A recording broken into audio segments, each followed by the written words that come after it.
Hello everyone, welcome back to the YouTube channel of आरम। तो अभी हम ट्रिग्नोमेट्री चैप्टर को स्टार्ट कर रहे हैं और ट्रिग्नोमेट्री चैप्टर का ये है लेक्चर नंबर सेकंड। तो आई होप आपने लेक्चर नंबर फर्स्ट पहले अटेंड कर रखा है। ठीक है, तो आज के लेक्चर में सब important question of T ratios के बारे में देखेंगे और उसके क्वेश्चन को सॉल्व करेंगे। इसने पहले लेक्चर नहीं देखा है तो पहले लेक्चर देख ले। ज्यादा कुछ नहीं बताया, इंट्रोडक्शन ही बताया, बाकी मैं थोड़ा बहुत रिकॉल करा दे रहा हूँ। ठीक है, तो सबसे पहले हमने वहां पर टी इश्यूज पढ़े थे कि टी इश्यूज क्या क्या होते हैं और कितने होते हैं। तो 6 टी इश्यूज के बारे में हमने डिस्कशन किया था पहले वाले में। पहला T issue sine theta, cos theta, tan theta, fourth है कॉसेक थीटा, 5 है सेक थीटा एंड 6 है कॉट थीटा। ठीक है, हम इनके टी इश्यूज को याद कैसे करेंगे तो हमने बताया था एक ट्रिक पंडित बद्री प्रसाद हर हर बोले। ठीक है, तो sine theta is equal to क्या हो जाएगा, परपेंडिकुलर कौन है, हाइपोटेनस। यहाँ पे पी क्या है, पी है perpendicular, P is equal to perpendicular. और एच क्या है, यहाँ एच है हाइपोटेनस से है, हाइपोटेनस से। तो sine theta is equal to P upon H हो जाएगा, cos theta is equal to B upon H हो जाएगा। देखो ना यहाँ पे ये वाला पहला टी रेशियोज का है एंड ये वाला क्या है, सेकंड टी रेशियोज का। मतलब साइन फिर कॉस फिर टेन। ठीक है, ये cos theta is equal to B upon h और tan थीटा इज इक्वल हो जाएगा p अपॉन में b और cosec थीटा इज इक्वल हो जाएगा, ये cosec आएगा इधर वाला तो h अपॉन में p, हाइपोटेनस अपॉन में परपेंडिकुलर, और sec theta is equal to hypotenuse upon में base and cot theta is equal to base upon में परपेंडिकुलर। डीप में समझना है इसको, लेक्चर में पहले जरूर आप अटेंड करिएगा, अच्छे से समझ में आ जाएगा आपको। और मैंने रेसिप्रोकल रिलेशन के बारे में बताया था, रेसिप्रोकल रिलेशन भी इसी तरीके से है। तो साइन का रेसिप्रोकल बताया था मैंने, sine theta is equal to 1 by cosec theta. ठीक है, और cos theta is equal to बताया था 1 बाई सेक थीटा, और tan theta is equal to बताया था 1 बाई कॉट थीटा, और cosec theta is equal to बताया था 1 बाई साइन थीटा, और sec theta is equal to बताया था 1 बाई अपॉन में कॉस थीटा, और cot theta is equal to होता है 1 अपॉन में टैन थीटा। इसके अलावा मैंने बताया था रेसिप्रोकल रिलेशन हो गया, ये इसको क्या बोलते हैं, इसको रेसिप्रोकल रिलेशन बोलते हैं। ये टी रेशियोज हो जाएगा सारे, ये हमारे 6 टी रेशियोज हैं, रेसिप्रोकल रिलेशन है। अब और बाकी हमने पावर ऑफ टी रेशियोज के बारे में बताया था। पावर ऑफ टी रेशियोज के बारे में ये होता है, अगर साइन थीटा लिखा है, इधर भी साइन थीटा लिखा है, अगर यहाँ sine square theta is equal to sine theta का होल स्क्वायर लिख सकते हैं। ये राइट वे है किसी भी टी रेशियोज को अच्छे से समझने का, टी रेशियोज को लिखने का। ठीक है, ये मतलब power of T ratios, sine square theta is equal sine theta का होल स्क्वायर, ये बराबर है। इसको इस तरह लिख सकते हैं, does not equal to sine theta का स्क्वायर, ये गलत है। Sine square theta is equal sine theta का होल स्क्वायर होगा, not equal to sine theta square, ये गलत तरीका है, इसको इस तरह नहीं लिखा जाएगा। ऐसे कॉस में भी बताया था मैंने, तो कॉस स्क्वायर थीटा अगर लिखा है उसको किस तरह से लिखा जाएगा, तो cos square theta is equal to cos theta का होल स्क्वायर। ठीक है, इस तरह लिखा जाएगा। And does not equal to cos theta square, इसको इस तरह लिखा है, ये रॉन्ग वे है। तो ये हमने पूरा चीज एकदम अच्छे से डिस्क्राइब कर रखा है लेक्चर में फर्स्ट में। आज के लेक्चर में क्या करने वाले, टी इश्यूज के क्वेश्चन को सॉल्व करेंगे और वो क्वेश्चन नंबर पहला स्टार्ट करते हैं हम। तो पहला क्वेश्चन दिया गया, if sine is equal to 8/17 find the other trigonometric ratios of angle A. Angle A के सभी टी रेशियोज को फाइंड करना है। तो मैंने पहले ही बताया था कि अगर आपको ट्रिक याद है तो किसी भी सारे टी रेशियोज को आप आसानी से निकाल सकते हैं। तो मैंने बताया था पंडित बद्री प्रसाद हर हर बोले, इसको अपने दिमाग में बैठा के रखना है, उसको हमेशा याद बनाए रखना है। यहाँ पे गिवन जो क्वेश्चन में है, यहाँ पे सोल्यूशन लिख दे रहा हूं मैं, और क्वेश्चन में गिवन है sine A is equal to 8/17। अब साइन क्या होता है, परपेंडिकुलर अपॉन हाइपोटेनस। मतलब ये जो दिया गया है, ये जो वैल्यू दी गई 8/7 वो है 8/17। तो ये 8 हो जाएगा परपेंडिकुलर और हाइपोटेनस हो जाएगा 17। 8 क्या हो जाएगा परपेंडिकुलर और 17 क्या हो जाएगा हाइपोटेनस। तो परपेंडिकुलर यहाँ नाम दे रहे हैं मैं, पी क्यू आर, ये ट्रायंगल पी क्यू आर दिया गया, वेयर परपेंडिकुलर जो है, परपेंडिकुलर लिख दे रहा हूं मैं, perpendicular is equal to 8 and hypotenuse is equal to, and hypotenuse is equal to हो जाएगा 17। ठीक है, परपेंडिकुलर जहां दिया गया 8 दिया गया और हाइपोटेनस की तरह 17 दिया गया। तो और इससे पहले फर्स्ट लेक्चर में मैंने एक चीज और बताई थी, ध्यान आ गया मेरे को, क्योंकि यहाँ पे यूज कर रहे हैं हम इसको। तो मैंने आपने पाइथागोरस थ्योरम बताया था, तो पाइथागोरस थ्योरम इसको भी लेक्चर फर्स्ट में हमने अच्छे समझा रखा है। पाइथागोरस थ्योरम जो होता है वो होता है हाइपोटेनस का square is equal to base का स्क्वायर प्लस परपेंडिकुलर का स्क्वायर। मतलब hypotenuse square is equal to होता है बेस का स्क्वायर प्लस परपेंडिकुलर का स्क्वायर। मतलब जो कर्ण है, हाइपोटेनस हिंदी बोलते कर्ण, कर्ण का स्क्वायर जो हो जाएगा वो बेस के स्क्वायर और लंब के स्क्वायर के बराबर होता है। तो यहाँ पे ये निकाल लेंगे क्या, हमारे पास क्या गिवन नहीं, हमारे पास हाइपोटेनस दिया गया, परपेंडिकुलर दिया गया, हमें बेस नहीं पता है, तो हम बेस निकालने के लिए आसानी से पाइथागोरस थ्योरम को यूज करके आसानी से बेस को निकाल लेंगे। तो यहाँ फॉर्मूला लिख देते हैं by Pythagoras theorem, by Pythagoras theorem, by Pythagoras theorem, ठीक है, लिख देंगे हाइपोटेनस का square is equal to base का स्क्वायर प्लस परपेंडिकुलर का स्क्वायर। ये चीज लिख देंगे आसानी से।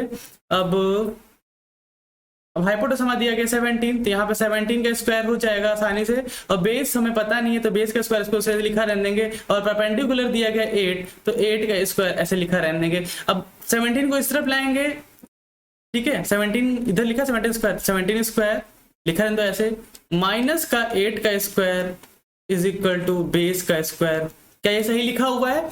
साइड चेंज कर दी, 8 जो प्लस का था इधर चला गया, तो माइनस का 8 स्क्वायर हो जाएगा, यहाँ पे 20 स्क्वायर हो जाएगा। 17 स्क्वायर कितना होता है? 17 का स्क्वायर 289, नहीं आता तो मल्टीप्लाई कर लीजिए, आ जाएगा 17 स्क्वायर कितना हो जाएगा 289। तो मैं यहाँ पे लिख दे रहा हूँ, ध्यान से देखना इसको, और कॉपी पेन लेके बैठो, कॉपी में सॉल्व करते कर चलो, अच्छे समझ में आ जाएगा। तो यहाँ पे हो जाएगा बेस का square is equal to 17 square हो जाएगा 289 माइनस 64, ठीक है, 289 माइनस 64, 9 में से 4 गया आ जाएगा 5, एंड 8 में से 6 गया आ जाएगा 2, और 2 में से 0 गया आ जाएगा 225। Base square is equal to आ जाएगा 225। जब स्क्वायर हटाएंगे तो यहाँ पे रूट के अंदर आ जाएगा, तो रूट के अंदर आ जाएगा 225, और जो बेस आएगा हमारा दैट इज 15। बेस किसके बराबर आ जाएगा? बेस इज इक्वल टू आ जाएगा 15 के बराबर। तो हमारे पास क्या तीनों साइड्स मालूम हो गई, परपेंडिकुलर हो गया हमारा 8, हाइपोटेनस हो गया 17 और बेस हो गया 15। अब में तीनों साइड्स पता हो गई, तो हम आसानी से क्या भी कर सकते हैं, सारे टी इश्यूज को निकाल सकते हैं। साइन पता है, साइन से कोसेक आ जाएगा क्योंकि रेसिप्रोकल होता है, साइन का रेसिप्रोकल क्या हो जाएगा 1/कोसेक होता है, तो कोसेक निकल जाएगा। फिर बाकी निकाल लेंगे, देखो साइन देखो कैसे निकल आ जाएगा। पहला टी इश्यूज हमारे पास पहले से गिवन दिया गया है, पहला टी इश्यूज दिया गया है हमारे पास, sine A is equal to 8/17 पहले से दिया गया था हमारे पास। अब बगल में हम लिख लेते हैं परपेंडिकुलर हमारा 8 गिवन है, हाइपोटेनस 17 गिवन है, और बेस हमने अभी निकाली 15 है। देखो P मतलब परपेंडिकुलर और H मतलब हाइपोटेनस है, और B मतलब क्या है? बेस है। तीनों को पता है हमें, बाकी टेश्यूज निकाल लेंगे, ठीक है। और सेकंड नंबर है कॉस, तो कॉस होता है cos A is equal to हो जाएगा। अब कैसे होता है देखो, ध्यान रखोगे, पंडित बद्री प्रसाद हर हर बोले, ये ट्रिक अपने दिमाग में बसा के रखना है, सारी चीजें आसानी से सॉल्व होती चली जाएंगी, ठीक है। तो यहाँ पे cos A is equal to हो जाएगा बेस अपॉन में हाइपोटेनस, बेस अपॉन में हाइपोटेनस, और बेस हमारा कितना है 15, यहाँ 15 हो जाएगा, हाइपोटेनस कितना है हमारा 17, तो 15/17 हो जाएगा। नंबर थर्ड जो है दैट इज tan थीटा या tan A, यहाँ पे एंगल ऑफ रेफरेंस A लिया गया इसलिए यहाँ पे लिखेंगे tan A, और tan A is equal to the perpendicular upon में बेस, और परपेंडिकुलर हमारा कितना है 8 है, और बेस कितना है 15, तो 8/15 आ जाएगा हमारा tan A। नंबर 4 की बात करेंगे, number 4 is equal to cosec theta, तो कॉसेक थीटा होता है हमारा हाइपोटेनस अपॉन में बेस, हाइपोटेनस अपॉन में बेस, हाइपोटेनस कितना है 17 एंड बेस क्या है हमारा? बेस है 15, तो 17/15 हमारा कॉसेक थीटा आ जाएगा। Number 5 is equal to sec theta, तो sec theta is equal to होता है हाइपोटेनस अपॉन में बेस, हाइपोटेनस अपॉन में बेस, यहाँ हो जाएगा, यहाँ पे एक मिस्टेक है, cosec theta is equal to होता है हाइपोटेनस अपॉन परपेंडिकुलर। ध्यान से करिएगा क्वेश्चन को, वरना गलत हो जाएंगे ऐसे ही, ठीक है। तो यहाँ पे हो जाएगा हाइपोटेनस अपॉन परपेंडिकुलर, परपेंडिकुलर की वैल्यू कितनी 8 है, हमने कैसे पता लगाया? क्योंकि हमें पता है साइन का रेसिप्रोकल क्या होता है? कॉसेक होता है, और साइन में वैल्यू है 8/17, तो कॉसेक की वैल्यू क्या आएगी? 17/8 आएगी, ये फिक्स्ड वैल्यू है। रेसिप्रोकल में क्या जाएगा? उसकी उल्टी हो जाएगी वैल्यूज को, अगर sine A is equal to 8/17 है तो कॉसेक क्या आ जाएगा? 17/8 आएगा। अब यहाँ पे कॉस हमारे 15/17 आया, तो सेक आएगा 17/15, क्योंकि रेसिप्रोकल क्या होता है? Cos A is equal to 1/sec A होता है, ठीक है। तो हाइपोटेनस क्या है? Hypotenuse is equal to 17 and base is equal to 15, ठीक है। नंबर 6 इज इक्वल टू हो जाएगा कॉट A, ठीक है, यहाँ पे थीटा नहीं लेंगे, यहाँ पे ए लेंगे, क्योंकि हमारा एंगल ऑफ रेफरेंस जो दिया गया है ए दिया गया है, तो बाय मिस्टेक यहाँ पे थीटा लिखा हुआ है, यहाँ पे सब लोग क्या कर लेंगे, ए कर लेंगे। इतना खुद से भी दिमाग लगाना है, पूरा पूरा कॉपी नहीं करना है, सिली मिस्टेक होंगी उसको इग्नोर मारिएगा, ठीक है। तो cot A is equal to होता है बेस अपॉन में परपेंडिकुलर, और बेस इज इक्वल टू हो जाएगा 15 और परपेंडिकुलर हो जाएगा हमारा 8, ये हमारे 6 के 6 टी रेशियोज हो जाएंगे और यही हमारा आंसर हो जाएगा। अगर क्वेश्चन में किसी कोई भी एक टी रेशियोज दिया गया होगा, बाकी 6 टी रेशियोज निकालने हो जाएंगे, तो बाय पाइथागोरस थ्योरम सबसे पहले सभी साइड्स को फाइंड करेंगे, उसके बाद पंडित बद्री प्रसाद हर बोले को दिमाग में बैठा के रखना है और सारे टी रेशियोज को हम फाइंड कर लेंगे, ठीक है। तो आई होप ये क्वेश्चन समझ में आ गया होगा। बढ़ते हैं नेक्स्ट क्वेश्चन की तरफ। नहीं नोट किया तो पॉज करके नोट कर लेंगे, पहले कॉपी में जरूर लिखना है, तभी अच्छे समझ में आ जाएगा। Number question second is if cos is equal to 9/41 find the trigonometric of angle A। पहले खुद से ट्राई करो, एक बारी हो जाता है अच्छी बात है, नहीं तो फिर देखो कैसे कराया वाले क्वेश्चन को भी। यहाँ पे हमने पी क्यू आर ले लिया, ठीक है, तो यहाँ पी क्यू आर गिवन क्या दिया गया, cos A इस बार दिया गया है, क्या दिया गया है, cos A दिया गया है, ध्यान से देखो क्या दिया गया है, cos A दिया गया है, तो cos A is equal to दिया गया है 9/41, cos A is equal to 9/41। यहाँ फिर से दिमाग रखो, पंडित बद्री प्रसाद हर हर बोले, ठीक है। यहाँ पे cos होता है बेस अपॉन में हाइपोटेनस, तो बेस अपॉन में हाइपोटेनस, तो हमें पता चल गया क्या, एक चीज पता चल गई हमें कि हमारा बेस जो है वो है 9, यहाँ पे लिख लेता हूं मैं, base is equal to 9 and hypotenuse जो दिया गया दैट इज 41। परपेंडिकुलर निकालना है, परपेंडिकुलर में नहीं पता है, तो बाय पाइथागोरस थ्योरम यहाँ पे लिख दो, bye Pythagoras theorem, Pythagoras theorem, by Pythagoras theorem, ठीक है। हाइपोटेनस का स्क्वायर इज इक्वल टू होता है बेस का स्क्वायर प्लस परपेंडिकुलर का स्क्वायर, ठीक है। हाइपोटेनस क्या है, 41 हमारा दिया गया, तो 41 का स्क्वायर कर लेंगे यहाँ पर। बेस हमें पता है बेस इज इक्वल टू 9, तो 9 का स्क्वायर कर लेंगे यहाँ पर। परपेंडिकुलर हमें पता है तो पी स्क्वायर से बना रहेगा। अब 9 है उसको इस साइड ले जाएंगे, परपेंडिकुलर निकल जाएगा, ठीक है। कैलकुलेशंस करना आना चाहिए, नहीं आता तो सीख लो कैसे करें। साइड चेंज होगी, इक्वल के साइड पे इधर साइड जाएगा तो माइनस साइन आएगा, ठीक है। यहाँ पे लिख लेते हैं परपेंडिकुलर का स्क्वायर, इसको नहीं आता ध्यान से देखो, इसको परपेंडिकुलर का स्क्वायर इज इक्वल टू, अब यहाँ पे 41 का स्क्वायर माइनस 9 का स्क्वायर, ठीक है। 41 का स्क्वायर होता है 1681 माइनस 9 का स्क्वायर होता है 81, ठीक है। देखो कैलकुलेशन करोगे 41 इंटू 41 करोगे 1681 आएगा, ठीक है। यहाँ पे लिख दो पी स्क्वायर इज इक्वल 1681, ये हो जाएगा 1600, 8 में से 1 में से 1 गया 0 आ जाएगा, और 8 में से 8 गया 0 आ जाएगा, 16 6 ऐसे रहेगा क्योंकि 6 में से 0 गया 0 ही आ जाएगा, 1 में से 0 गया तो 1 ही आ जाएगा, तो उसमें कोई दिक्कत नहीं है। 1681 में से माइनस करोगे 81 को तो क्या आ जाएगा, 16 आ जाएगा, आराम से 16 ही आ जाएगा। That is equal to P square, और लास्ट में जो पी की वैल्यू आ जाएगी दैट इज, पी की वैल्यू जो आ रही है P is equal to root के अंदर 16 आ जाएगा, एंड पी की जो फाइनल वैल्यू आ जाएगी दैट इज 40, मतलब हमारा परपेंडिकुलर जो दिया गया है वो that is equal to the 40। अब हमें पता है सारी साइड्स को फाइंड कर लिया है हमने, अब आसानी से ट्रिग्नोमेट्रिक रेशियोज को निकाल लेंगे, कोई दिक्कत नहीं होगी, ठीक है।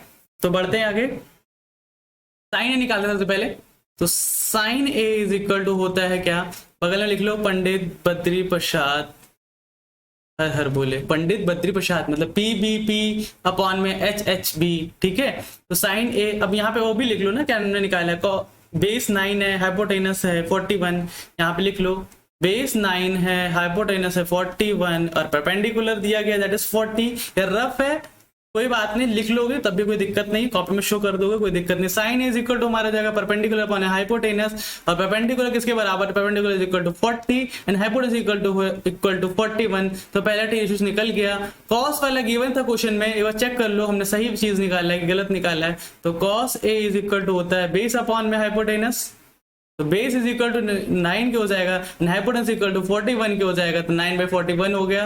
And number third is equal to tan a है, तो tan a is equal to हो जाएगा परपेंडिकुलर अपॉन बेस, परपेंडिकुलर की वैल्यू दी गई 40 and base is equal to 9, तो 40/9 is equal to tan a के बराबर हो जाएगा। सेम 3 निकल जाएंगे, रेसिप्रोकल करके निकाल लोगे, इतना दिमाग लगाने की जरूरत नहीं है कि वहां पे जग सर्च करो कि हमारा b कितना है, h कितना है और p कितना है, कोई जरूरत नहीं है। जब तक सीख रहे हो तब तक ठीक है सर्च करते रहो, बाकी जब एकदम एक्सपर्ट हो जाओगे रेसिप्रोकल कर लेना, आ जाएगा आराम से। नंबर 4 इज इक्वल टू है cos sec, अब देखो साइन का रेसिप्रोकल लिया था cosec आता है, मतलब h अपॉन में p हो जाएगा। h क्या है हमारा 41, तो 41 अपॉन में p कितना है हमारा 40 है, 41 अपॉन 40 हो जाएगा। नंबर 5 जो हमारा आ जाएगा that is sec a, and sec a is equal to होता है हाइपोटेनस अपॉन बेस, हाइपोटेनस की वैल्यू है 41 and base is equal to 9, तो हमारा हो जाएगा sec a, एंड लास्ट वाला हो जाएगा cot a, and the cot a is equal to base upon perpendicular, base हमारा है 9 and perpendicular is equal to 40, 9 में 40 हो जाएगा। ये हमारे सारे टी रेशियो से 6 के 6 टी रेशियो निकाल दिया। क्वेश्चन में देखो यही गिवन गया था कि cos की वैल्यू दे दी गई थी और सारे टी रेशियो हमें फाइंड करने थे। तो आई होप 2 क्वेश्चन मैंने करा दिए इस तरीके से, सारे क्वेश्चन आपको बन जाएंगे और पेपर में भी सॉल्व हो जाएंगे। नहीं समझ में आया दोबारा क्वेश्चन को समझो, देखो आ जाएगा आसानी से समझ में आपको। ठीक है, बढ़ते हैं नेक्स्ट क्वेश्चन की तरफ।